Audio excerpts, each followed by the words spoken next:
มักคนง่ายอยู่บ่นี่น้องตั้ม มักคนง่าย มักคนง่ายอีกเอาอีกแล้วบาด มักคนง่ายให้ว่าถึกใจแล้วก็อ่านดิถ้ามีคนมาเว้าถูกใจแบบว่าการคารมคดีเนี่ยคือสิมักเขาเลยเนาะ มักเลยเนี่ย อ๋อคารมคดีแล้วก็มักเลยว่าซั่นเอาพี่น้องเอ้ยอันนี้เขาเรียกว่าคารมเป็นต่อรูปหล่อเป็นรองอย่าเด้อพี่น้องเด้อจะมาหลอกมาลวงกันเนาะเพิ่นได้มักคนง่ายว่าซั่นแบบพวกที่ว่าปากหวานน่ะนะเอามาเลยใส่คารมเลยนะเนาะคำหวานมาหยอดก่อนเลยนะนี่พอแห้งผู้สาวสิแบบว่าหวันไหว้น้ำอะไรเคิบน้ำเลยแหละเอาง่ายๆครับสบายดีสวัสดีพ่อแม่พี่น้อง FC ทักแพงเบิร์ดสุขุสุคนเบิร์ดสุหมองสุบอนนะพี่น้องเด้อพบพอกับช่อง YouTube บ่าวลาวพาเพลินคือเก่าคือเดิมพี่น้องเอ้ยเพิ่มเติมกันยังอยู่ในหมู่บ้านนี่ยังมันไปทางใดผู้สาวโสดร้ายขนาดเลยมันก็ดีเนาะมาเจออยู่บ่อนเดียวนี่2-3 คนพี่น้องเอ้ยเนาะที่มาให้ FC อะไรเนาะทางผู้เก่าผู้ใหม่ได้มาเลือกเนาะมาเลือกคบเลือกจีบเลือกคุยนั่นแหละเนาะผู้ใดมักคนใดก็ทักทายเข้ามาพี่น้องเลยเนาะทักมาจีมาคุยมาเอาข้อมูลการติดต่อของน้องๆเพิ่นนำแอดมินได้เนาะ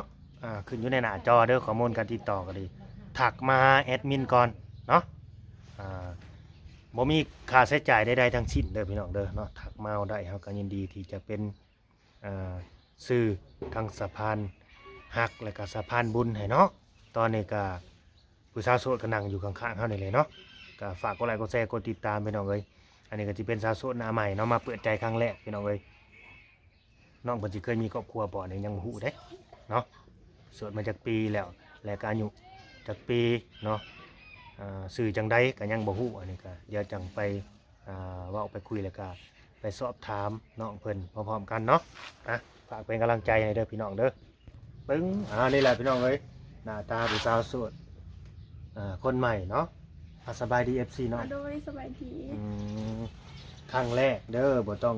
เขินบ่ต้องอายบ่ต้องเก่งเนาะทำตัวแบบสบายๆนะพยายามทำตัวแบบสบายบ่ต้องเก่งอันนี้เฮาสิ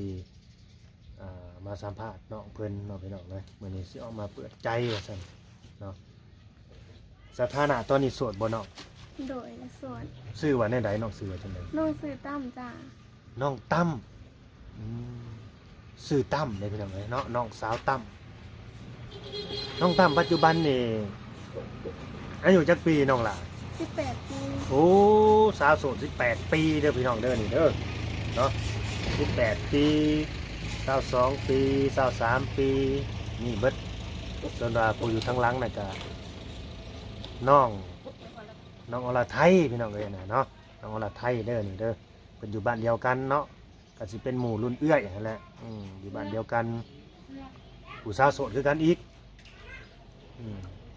น้องตั้มตอนนี้สถานะนี่โสด 100% บ่ โดย เคยมีผู้บ่าวอยู่บ่น้องล่ะ กะเคยมีแต่กะเลิกไปเบิดแล้วจ้ะ โอ้เคยมีเนาะแต่ก็เลิกไปแล้วมันเป็นแบบว่าความหักของวัยรุ่นเนาะน้องเนาะ โดย ความหักของภาษาวัยรุ่นพี่น้องเอ้ยแต่ละคนนี่ทางมาจีมาคุยนี่คบกันดนอยู่บ่น้องตั้ม กะบ่โดน ประมาณเดือนบางคนก็บ่ฮอดเนี่ย คือสิมีหยังคือสิพาไปพามาแถวบ้านนี่เนาะบางคนก็ มัน บางคนก็เดือนหนึงบางคนก็บ่ฮอดเดือนว่าซั่นเนาะ แม่น คล้ายๆแบบ เขาหับบ่ได้นะเขาแบ โอ้ บ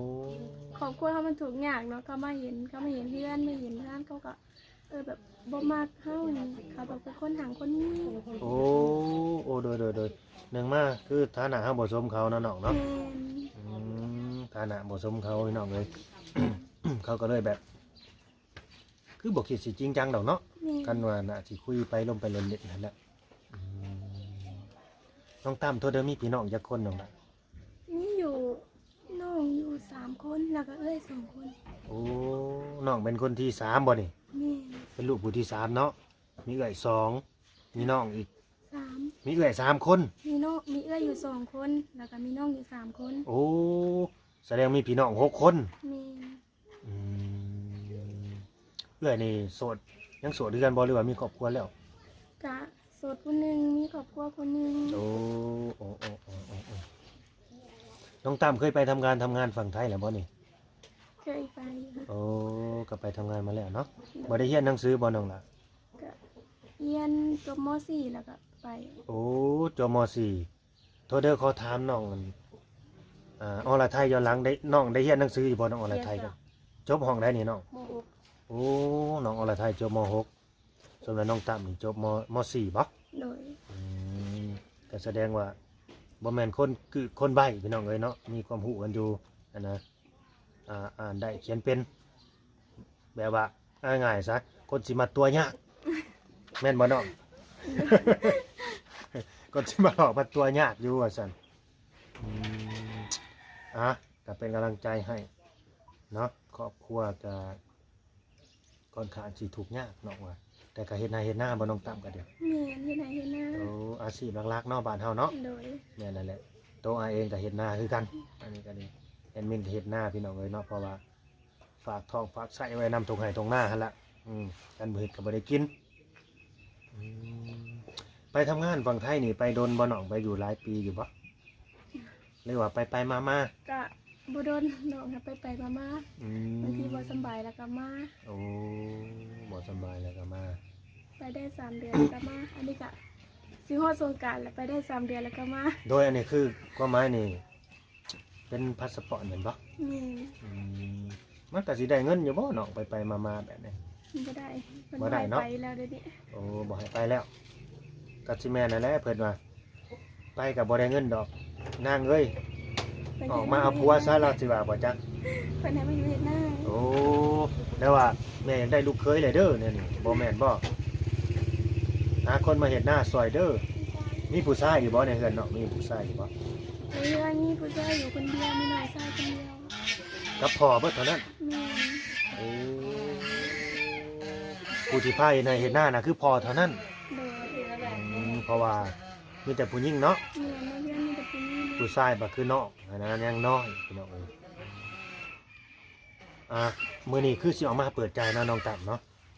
บ้านนี้กรณีที่น้องสิเปิดใจเด้อทางอยากถามว่าสิเลือกคุยผู้บ่าวทางไหนบัดนี้หนุ่มลาวหนุ่มไทยนี่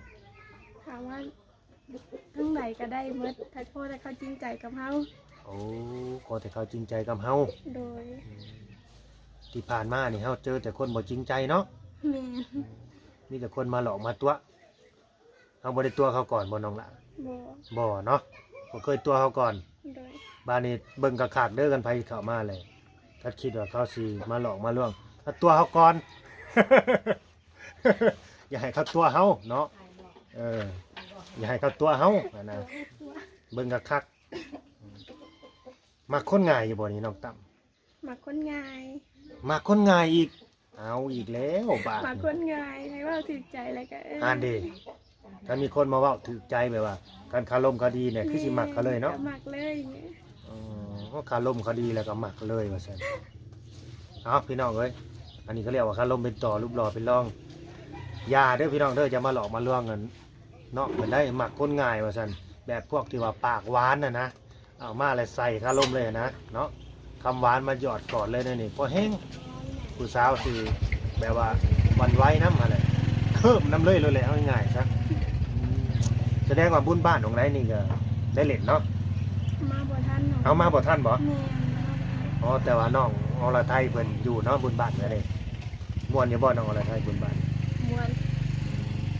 ม่วนน่ะหมอลำเลือกนี่นะม่วนน่ะ แม่น มันบ่ได้มีวงดนตรีดนตรีจังบ่ มี หมอลำเลือกแซวนะฮะเนาะเบิดเท่านั้นพี่น้องเอ้ยหมอลำเลือกก็ได้เพิ่นว่าเด้อพี่น้องเด้อทางน้องทํนะคุยทางใดก็ได้หนุ่มลาวหนุ่มไทยก็ได้ขอเพียงแต่ว่าคนจริงใจบ่มาหลอกมาลวงเพิ่นในเรื่องอายุเด้น้องละสิจำกัดอยู่บ่ เรื่องอายุบ่น้อง โดย น้องบ่ได้จำกัดว่าแบบรุ่นน้อยบ่รุ่นใหญ่บ่เขาเพียงแต่ว่าเฮาฮักกันเฮาอยู่นํกันได้แค่นี้น้องกับพ่อน้อง โอ้ยพี่น้องเอ้ยจะมาเว้าแบบว่ามาถือกถือใจหนุ่มๆหลายคนแถวบ้านนี่เรื่องอายุบ่จำกัดขอเพียงแต่ว่าเฮาฮักกันอยู่นํกันได้สิ่งสำคัญนี่คือต้องให้เขาดูแลน้องได้นำเด้อเข้าใจบ่ต้องให้เขาดูแลน้องได้นะบ่แม่นสิว่าแต่อยู่นํได้แล้วสิไปอยู่นํรถบ่แม่นได้ ต้องให้เขาดูแลแล้วก็เทคแคร์น้องได้คือให้น้องแบบบ่ลำบากอะนะเอาง่ายๆซะ โดย ถึงชื่อว่าคันว่าเขาบ่รวยอีหลีกับแบบว่าให้เขามีต้นทุนที่ดีกว่าเฮาหั้นนะพาเฮ็ดเฮาสร้างพาเฮ็ดเฮาหาแบบนี้นะแม่นล่ะบ่ โดย บ่แม่นสิว่าแต่อยู่นํกันได้ไปกินพริกกินเกลือนํกันก็กินกันไปน่ะสิเอาบ่น้องละแบบนั้นสิเอาบ่ ว้าวเลยนะ เนาะเพราะว่ากรณีเฮาเอามาเปิดใจเฮาก็อยากให้ทางน้องเพิ่นนี่เจอคนที่ดีหั่นแหละพี่น้องคนที่ดีๆหั่นแหละคนที่ว่าอ่าเขาแบบว่าเนี่ยใดมีต้นทุนหรือว่ามีฐานะที่ดีกว่าแน่หั่นนะประมาณนี้แหละเพื่อที่สิมาเป็นแบบเสาหลักเฮาได้มาเป็นผู้นำเฮาได้หั่นนะมาเป็นที่ให้เฮาพึ่งพาอาศัยเข้าใจบ่เนาะ โดย นะแบบนั้นล่ะบ่แม่นสิให้เขามาอาศัยเฮามาพึ่งพาเฮาบ่แม่นเด้น้องมีหยังล่ะสิให้เขามาอาศัยพึ่งพา บ่มีนะ บ่มีหยังเนาะ บ่มีหยังเลย ตอนนี้น้องตั้มมีหยังเป็นของเจ้าของอยู่บ่ทรัพย์สินนอกกายนี่ บ่มี บ่มีเนาะ ยังเลย ยังบ่มีหยังเลยไปหาเงินก็พอได้ใช้เล็กๆน้อยๆเนาะ มี ตามภาษาวัยรุ่นพี่น้องเอ้ยสิอยากถามมันเรื่องสำหรับผู้สาวโสดคือน้องนี่เด้อทางแอดมินเนาะหรือว่าอยากถามเรื่องสินสอดกาดองคร่าวๆนี่นะน้องละสิประมาณเท่าใดสำน้องนี่นะเป็นแต่งกันแถวบ้านนี่นะผู้สาวโสดนี่ประมาณจักล้านน้องละ อันนี้ก็ยังเขาก็ยังบ่ฮู้นำเนาะ เนาะ ก็ถ้าไปเป็นพวกนี้ก็ต้องผู้ใหญ่ แม่นบางทีเพิ่นก็บ่ฮู้เนาะก็ต้องถามผู้หลักผู้ใหญ่เนาะ แม่น ถามพ่อถามแม่ถามเฒ่าถามแก่เพิ่นก่อนอันนี้พี่น้องเอ้ยต้องไปปรึกษาทางนั้นก่อนนะก็บ่แม่นดอกบางคนก็ว่าสิเห็นแก่อยากได้แต่ค่าสินสอดนะบางทีคนเฮาแบบหักแพงกันแล้วตบแต่งตามที่ตามคล้องแล้วก็ไปอยู่นํกันก็ซอยกันเฮ็ดกันหาก็มีพี่น้องเอ้ยนี่ก็ดีแม่นบ่น้อง โดย บ่แม่นสิว่าต้องให้มันได้สำนี้ได้ข่อยจังสิเอาเจ้านี่มันก็บ่ถึงขนาดนั้นนะแต่มันได้50ล้านได้หรือว่าคำ3 บาทได้ข่อยจังสิเอาเจ้าคันแบบน่ะมันอยู่นํกันบ่ดนอยู่นํกันบ่ดนเดี๋ยวก็ได้เลิกลากันจะน้อยก็สิมาเถียงกันเรื่องสินสอดทองหมันเจ้าบ่ได้มักข่อยอีหลีบ่เจ้าอยากได้แต่เงินแต่ทองก็บ่ปฏิว่าอีกนะมันเป็นแนวนั้นมันหลายกรณีพี่น้องเนาะที่เอามาแบบว่ามาสัมภาษณ์หรือมาเปิดใจกับบ่ได้เห็นแก่ว่ายังให้เพิ่นได้นะสิเอาแต่อย่างเดียวบ่แม่นแนวนั้นเนาะแต่ยังให้มีความซื่อสัตย์และก็จริงใจต่อกันประมาณนี้เนาะ โดย ข้อมูลการติดต่อของน้องมีหยังแหน่นี่น้องเล่นหยังแหน่ หนูเรียนแต่ Facebook โอ้มีแต่เฟซเนาะสถานะโสดที่เฟซน่ะ โสด อ๋อบ่ได้ว่าค่อนข้างอธิบายยากบ่มีหยังแบบนั้นติ บ่มี บ่มีเนาะ โดย โสด100%มีแต่ Facebook เด้อพี่น้องเด้อไลน์ก็บ่ได้เล่นเนาะ โดย ส่วนมากเพิ่นบ่เล่นไลน์กันพี่น้องไว้ทางนี้เนาะมีแต่เฟซก็ดีแล้วโทรวิดีโอคอลหากันก็ได้คือกันถ้าเพิ่นโทรวิดีโอคอลมานี่น้องสิกล้าเปิดกล้องคุยกับเพิ่นอยู่บ่นี่คิดว่า บ่กล้า บ่กล้าบ่แล้วตั้งเพิ่นโทรมาทางน่ะเพิ่นเปิดมาก่อนนะเปิดมาแบบว่าคนนี่คือแบบว่าหน้าตาแบบว่า คือตรงสเปคแต่คือถูกใจแท้แน่นี่นะขอเบิ่งหน้าเบิ่งตาแน่น้องหลานั่นนี่จะสิบ่เปิดให้เบิ่งได้บ่นะ เขาบอกว่าก็เปิดให้เบิ่งอยู่ เปิดให้เบิ่งอยู่ว่าซั่นยอกเว้าแซวซื่อๆเด้อพี่น้องเด้อนี่เนาะสิเว้าเผื่อ FC ก็แม่นแต่นี่นะพี่น้องเอ้ยนี่มันสิถูกใจหลายคู่หลายคนเด้อน้องว่าบ่จำกัดอายุนี่นะเดี๋ยวนี้นะก็เพียงแต่ว่าหักกันและก็จริงใจต่อกันและก็แนวใดก็มีต้นทุนที่ดีกว่าน้องอะไรพี่น้องเอ้ยเนาะบ่แม่นว่าสิหักซื่อๆคือคู่มือนี่นะความหักน่ะมันกินบ่ได้เลยน้องเอ้ยเขาเน้นตรงนั้นในตรงนี้นะคู่มือนี่ได้มันต้องแบบอีหยังมันก็ต้องแบบว่ามันต้องเดินด้วยเงินนะพี่น้องเอ้ยมันจังไปได้อยู่รอดนะเฮ็ดให้ความหักมันมั่นคงนะแต่บางคนเขาก็หักกันด้วยใจก็มีอยู่สอยกันเหตุกันหาสอยกันสร้างอันนั้นก็มีได้ โดย อันนี้ก็ทั้งตัวน้องก็น่าสิมีถ้าเกิดว่าเจอคนที่ว่าถึกใจน้องนะก็สอยกันเฮ็ดกันหาสอยกันสร้างไปนำกันนะแบบนี้ก็สิมีแม่นบ่น้องอรไทย แม่นจ้ะ บ่แม่นสิว่าเอ้ยเจ้าต้องมีอย่างเดียวเด้อข่อยจะสิอยู่น้ำเจ้า ข่อยจะสิไปน้ำเจ้าจะสิพาข่อยไปเฮ็ดหาไปตากแดดก็บ่ไปน้ำเด้อไปหิวปูนเนี่ยนี่บ่ไปได้นอกจากข่อยจะไปเปิดห้างให้เจ้าเด้อขายเครื่องขายเสื้อผ้าอยู่ในห้องแอร์หรือว่าขายของชงของช่ำนั่นนี่แบบน่ะเอาบ่น้องอรไทย เอาเนาะน้องตั้มได้อยากได้บ่แบบน่ะ ก็อยากได้ มันเป็นแบบว่างานหรือว่าธุรกิจในครอบครัวของเฮานะครับพี่น้องเอ้ยสิ่งสำคัญน่ะมันก็แล้วแต่ดวงและก็บุญวาสนาได้เนาะตัวนี้น่ะคือหลีกบ่ได้แท้ๆแม่นบ่ แม่นจ้ะ หลีกบ่ได้แท้ๆตัวนี้ บุญวาสนาพี่น้องเอ้ยหมู่นี่ได้ดีได้ดิบได้ดีเฮาอยากได้คือหมู่เด้เฮ็ดให้ได้สิได้คือหมู่ถ้าเฮาวาสนาดีเฮาก็ได้คือหมู่หรือว่าได้ดีกว่าหมู่ก็มีตัวนี้แหละมันแข่งกันบ่ได้อย่าลืมเด้อน้องหล่าเด้อตัวนี้แข่งกันบ่ได้เด็ดขาดยอมไปน้องไว้แม่ติดตัวเฮาเองยังยอมกันตัวนี้แล้วว่าพื้นตัวนี้มานะเรื่องบุญวาสนาอันนี้เนาะมันแข่งกันบ่ได้แต่ก็มีแต่คนปรารถนาหาแบบว่าสิ่งที่มันดีนั่นแหละในใดที่มันดีแล้วก็ปรารถนาเอาเฉพาะแต่คนดีๆเนี่ยมันจบมันงามบ่มีไผอยากทุกข์พี่น้องมีแต่คนอยากมีนะอยากทางอยากรวยเนาะอยากมีเงินมีทองอยากมีสุขภาพเข้มแข็งตามนั่นแหละอยากมีคนหักที่ดีสื่อสัตย์จริงใจแม่นบ่เนาะ โดย มาคนเจ้าสู้อยู่บ่นี่2คนน้องอรไทยได้มักอยู่บ่ บ่เอา บ่เอาอ้าวบ่มักคนเจ้าสู้อีบาดนี่ คนเจ้าสู้ น้อง2คนบ่มักคนเจ้าสู้เด้อพี่น้องเด้อเนาะถ้าว่าผู้ใดเจ้าสู้ก็เลิกเด้อ เลิกเจ้าสู้ เจ้าสู้ไปเนาะ ให้เลิกเจ้าสู้เพื่อน้องเด้อกันเอาผู้ใดคิดว่าเจ้าของเจ้าสู้กันเอามากกว่าหักเขาหนนะต้องเลิกเพื่อเขาใช่เขามาเลิกเพื่อเฮาเขาบ่เลิกได้นอกจากเขาสิหักเฮาเขาจังสิเลิกนะจะบอกตามมาแหละเนาะบ่อะไรอย่าห่างแล้วมันยืดมันยาวแล้วก็สิได้จบคลิปได้เนาะสุดท้ายก็ให้ทางน้องเพิ่นอยู่ดีมีแรงสุขภาพแข็งแรงแล้วก็ขอให้สมหวังสมหวังแหละได้เจอแต่คนที่ดีๆแหละก็จริงจังจริงใจแหละทั้ง2คนเนาะ